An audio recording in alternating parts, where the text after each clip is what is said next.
araw sa YouTube channel natin na Sharman. Ako nga pala si Mark. Ngayon pag-uusapan natin ang basic content knowledge.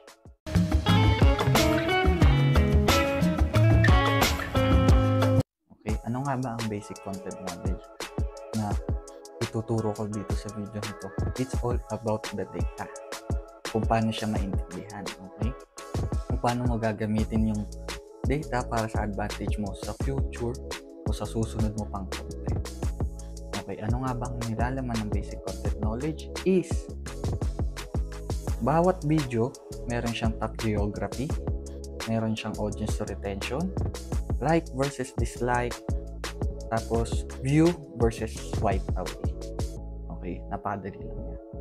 Ngayon, sa top geography, pero bago yun, kailangan mo muna palang gumawa ng video, pwedeng 5 video o 5 shorts.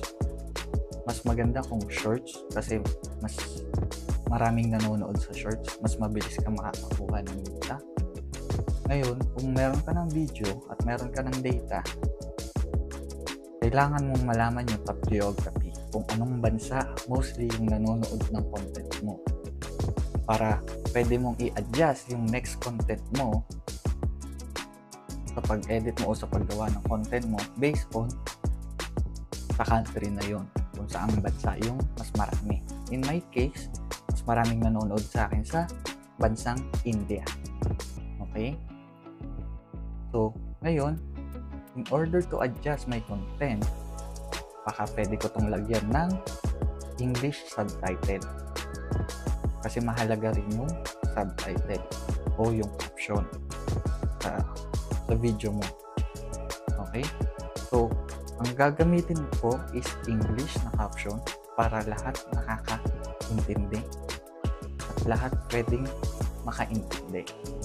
Okay? Next, kung alam mo na yung top geography mo, yung audience retention. Sa audience retention, meron tayong tinatawag na AVD. Ano yung AVD?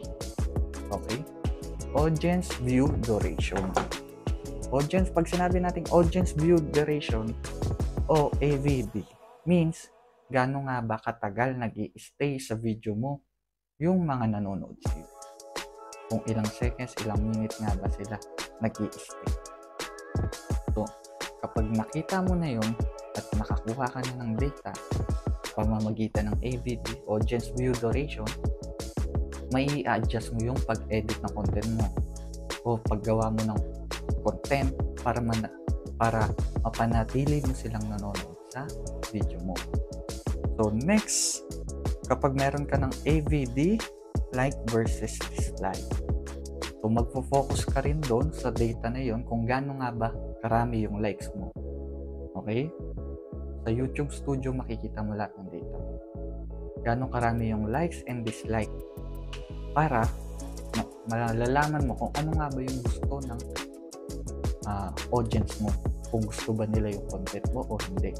Huwag kayong mag-aalala kung hindi o mas marami ang dislike kaysa sa likes sa video nyo, kasi hindi naman siya yung main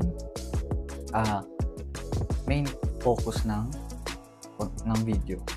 Okay? Isa lang siyang way para malaman mo kung gusto ba ng tao yung ginawa mong video o hindi. Next, view versus swipe away.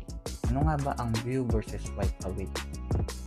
Kapag nakita ba nila sa YouTube yung video mo, like napadaan sa YouTube nila, i-click ba nila yon? Click per rate, CPR, o magsa-swipe away sila? Diyan gagana yung thumbnail mo. Okay? Kailangan mong i-adjust din sa viewed o swipe away yung thumbnail mo. Kasi pag mas malaki ang swipe away mo, means may mali sa thumbnail na ginawa. O baka hindi ka gumagawa ng thumbnail kaya hindi mo na-attract yung tao, yung mga audience, yung tao na manood ng video mo. And kapag nakuha mo na yun, madali lang nang naintindihan. Top geography, yung country nung mostly nanonood sa'yo. Next, yung audience retention. Okay? Kung gaano sila katagal nananatili sa video mo, and likes versus dislike, kung gusto ba nila yung content mo. Kasi kapag mas marami ang likes, means gumawa ka pa ng mas maraming content based on data. And view versus swipe away, kailangan mong i-adjust yung thumbnail mo gagawin. Next, paano ba nakikita nila yung video mo? First, pwedeng sa shorts o pwede sa shorts ng YouTube o kaya sa normal video pag dumadaan sa kanila, o kaya sa other channel like other platform like Facebook, Instagram, o Twitter, TikTok, kung saan mo nang pwedeng i-share yung link o yung video mo. So take note lang, kung gusto mo talagang maraming makakita sa'yo is i-share mo sa lahat ng platform o social media platform if possible yung video mo. Pwede ka mag-share sa Twitter, pwede ka mag-tweet ng content mo, pwede ka rin mag-post sa Facebook, gumawa ka ng page, i-boost mo para mas marami yung pwedeng maging ma-reach ang video mo, o kaya sa Instagram, o kaya sa Next, ano nga ba ang main objective ng YouTube? Basic content knowledge. Ano yung main objective? First, yung views. Okay, next, yung watch time.